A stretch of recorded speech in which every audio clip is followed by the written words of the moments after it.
Assalamu alaikum. My name is Hannah. This is Pepper and Pine. Welcome to day 6 of Qur'an Journaling for Surah Kahf. Today we're going to be focusing on Ayat number 6. I had intended to do Ayat number 6 and 7, but alas, we only had time for one Ayah. I'm using my Qur'an notebook to write my notes for this section, and I also have my notebook. This is my journaling notebook that I'm using. It is just blank pages. It's just drawing pages that I had bound at an office supply store. And these are some of the pages that we've done previously for this series. So the first thing I'm going to do is write my notes in my Qur'an journal notebook.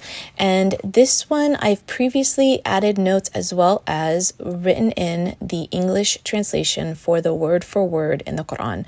And I think that I'm going to do that this time, but then I realized there really isn't enough space, and I'm just going to continue just doing that in my Qur'an journal rather than this one. But this one is coming in really handy to write down all of my reflections and the tafsir that I want to include in my artistic journal. I am using my tafsir book by Ibn Kathir as well as an online tafsir. You can find the links to all of the materials that I'm using on the blog post that accompanies this video. That link is down in the description box below. And you can also see the complete playlist as well as the resources that I'm using. They're all linked down below. So now I'm going to refer to my Ibn Kathir tafsir just to review if there's anything different in this book that I was missing from the lecture that I already listened to. And I'm also jotting down a few notes here because this ayah, when you first read it, you might wonder at some of the words, especially if you're reading the English translation, which I am also reading the English translation. And there's some words that might be a little bit confusing to understand. And so this ayah says, "Perhaps you would kill yourself, O Muhammad, in grief over their footsteps, for their turning away from you because they believe not in the narration, the Qur'an." And so it's not literally kill yourself. That can feel very harsh when you're reading that ayah. On further examining the tafsir behind it, there's a hadith that basically says, do not destroy yourself with regret, killing yourself with anger and grief over them. With anxiety, do not feel sorry for them. Just convey the message of Allah to them. Whoever goes the right way, then he goes the right way only for the benefit of himself. And whoever goes astray, then he strays on his own loss. So do not destroy yourself in sorrow for them. So this understanding, this tafsir of this ayah is really important because sometimes your grief, your anxiety would destroy you. And so in today's terms, the way I understand it, the way I understand it is in today's, say, like psychotherapy terms or even like medical terms, that you could actually cause yourself physical harm because of grief or anxiety or distress or stress. So I think maybe stress is a really great way to understand it, that you would actually cause yourself bodily harm if you are stressing over something. And so this ayah basically is comforting Muhammad sallallahu alaihi wasallam, comforting, the believers, versus showing comfort for those who go astray. So it's comfort for the believer, like don't distress yourself over those who turn away.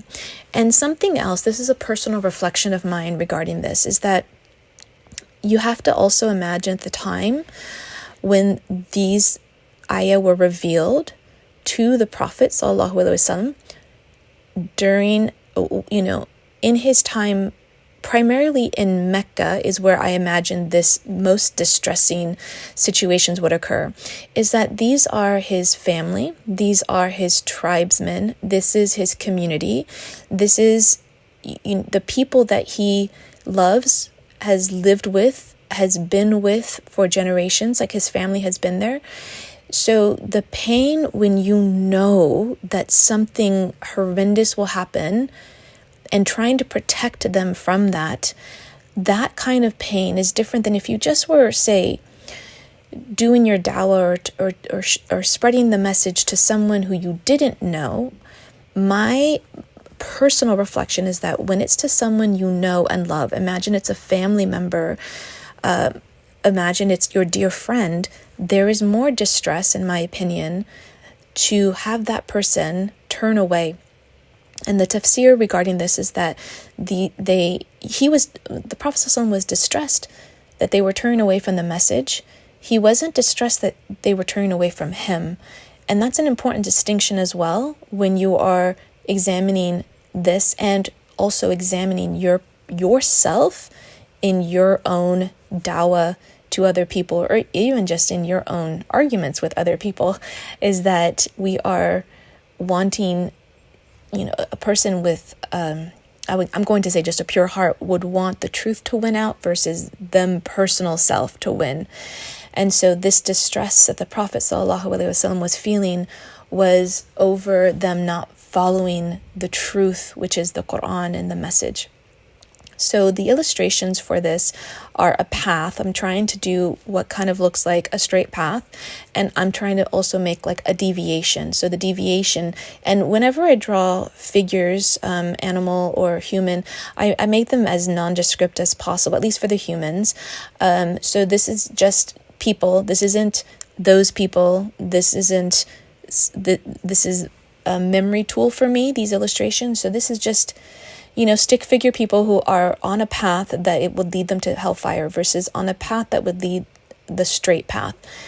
And so the straight path for me, I have light at the end. I have beauty on the side. I have the Qur'an, I have the book, which for me represents the truth in the Qur'an on the side. And this illustration shows the straight path versus the path that these non-believers, disbelievers have taken. And a point on disbelievers versus non-believers, Kathir versus non-believers or non-Muslim. The Kathirs were the ones who were given the correct information. They recognized it as correct information and then turned away and rejected it. So the rejection is very important in understanding Kathir versus just non-believer.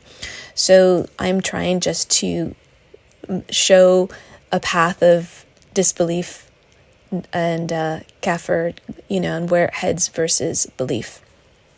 So that is the entry for today. We will work on Ayah 7 on the next day, even though I had intended to do it today. That will be on the bottom of the page.